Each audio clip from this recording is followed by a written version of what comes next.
Hello, my dear friends. Welcome back to the lecture series of Judicial Examination. I'm Dr. Wasim I Khan, Assistant Professor, Shri Shivaji Law College, Parbhani, Maharashtra, India. So today's point of discussion will be a jurisdiction of criminal courts under a Criminal Procedure Code 1973. We will discuss along with the concept the question asked by the examiner in the previous question paper and the probable question which may be asked by the examiner in the prelim judicial examination. तो आज का हमारा point of discussion है jurisdiction of criminal court, उस पर पूछे गए question और ऐसे क्वेश्चन जो एग्जामिनर इस टॉपिक पर पूछ सकता है वो भी हम आज डिस्कस करेंगे इस पूरे चैप्टर में। तो लास्ट तक इस लेक्चर में बने रहिएगा। तो without wasting your much time, let's start the topic.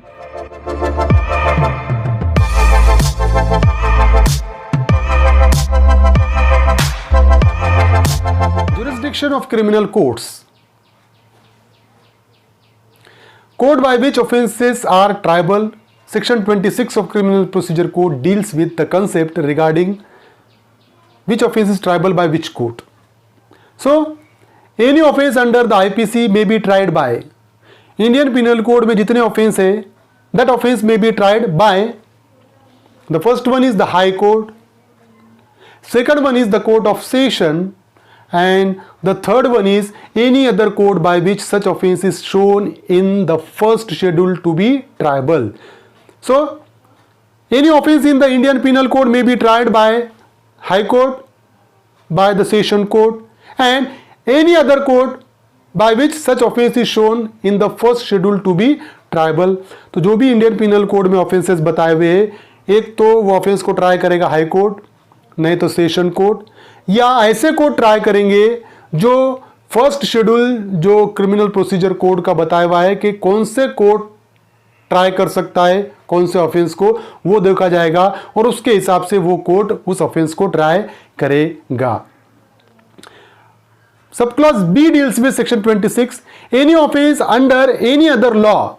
अगर दूसरे लॉ है इंडियन पिनल कोड को छोड़कर दूसरे क्रिमिनल लॉ है उसके क्या सिनेरियो रहेगा, सब क्लॉज बी में बताया हुआ है। Any offence under any other law shall when any court is mention in this behalf in such law be tried by such court and when no court is so mention may be tried by. अगर for example वो law में Indian penal code को छोड़कर जो दूसरे law है, for example हो सकता है वह एंटी करप्शन एक्ट हो सकता है, फूड एडल्ट्रेशन एक्ट हो सकता है, डोमेस्टिक वायलेंस एक्ट हो सकता है, SC and ST prevention of atrocities act हो सकता है। ये एक्ट में कौन सा कोर्ट वो ऑफेंस को ट्राई कर सकता है? अगर वो एक्ट में स्पेसिफिकली बताया हुआ है तो वो कोर्ट ट्राई करेगा। अगर वो एक्ट में स्पेसिफिकली नहीं बताया हुआ है कि कौन सा कोर्ट ट्राई करेगा, उस सिचुएशन में यहां पर बताया हुआ है कि कौन सा कोर्ट ट्राई करेगा। The first one is the high court and second one is any other court by which such offence is shown in the first schedule to be triable। First schedule में जो बताए हुए कि ये court try करेगा वो offence को, तो इस सिचुएशन में इस तरीके से वो कोर्ट ट्राई करेगा।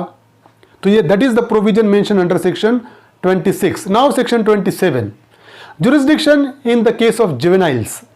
अगर फॉर एग्जांपल जुवेनाइल से ऑफेंडर की एज अगर 18 साल से कम है, अगर वो ऑफेंडर है तो उस सिचुएशन में कौन से कोर्ट को जुरिस्डिक्शन रहेगा, ये सेक्शन 27 में बताया हुआ है।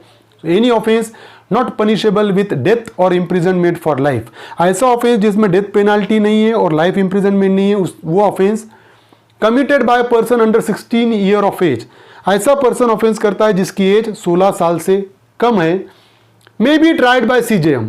तो उसको कौन ट्राई करेगा? May be tried by chief judicial magistrate और by any court specially empowered under the children's act 1960।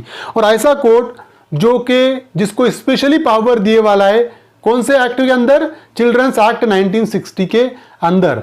और by any other law providing for the treatment, training and rehabilitation of youthful offender, या ऐसे law में उसको case चलेगा उसके अंदर कि जिस लॉ में उस चिल्ड्रन को, उस जुवेनाइल को ट्रीट करने का प्रोविजन है, उसको रिहैबिलिट करने का प्रोविजन है। तो हमारे पास हमको पता है कि जुवेनाइल जस्टिस एक्ट है कि जहां पर जुवेनाइल के लिए स्पेशल एक्ट इनैक्ट किया हुआ है।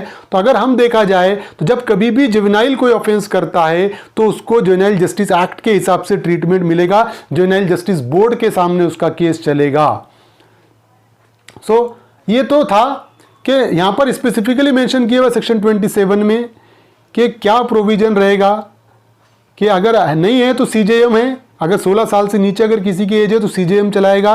कब? अगर स्पेशल लॉ नहीं है तो स्पेशल लॉ है तो स्पेशल लॉ में उसके प्रोविजन चलते रहेंगे। 2016 में उत्तर प्रदेश जुडिशियल एग्जामिनेशन में पूछा गया क्वेश्चन है, वो था which one of the following section of criminal procedure code 1973 is related to juvenile jurisdiction, कि कौन सा सेक्शन क्रिमिनल प्रोसीजर कोड का जुवेनाइल से जुरिस्डिक्शन से रिलेटेड है।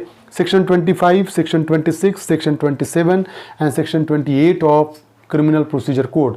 सो the right answer is section 25 क्या डील करता है? सेक्शन 25 में असिस्टेंट पब्लिक प्रोसिक्यूटर है। सेक्शन 26 में courts by which offences are tribal, ये कौन सा कोर्ट ऑफेंस को ट्राई कर सकता है, सेक्शन 26 में। सेक्शन 27 में jurisdiction in case of juvenile, और सेक्शन 28 में है sentence which high court and session court में पास।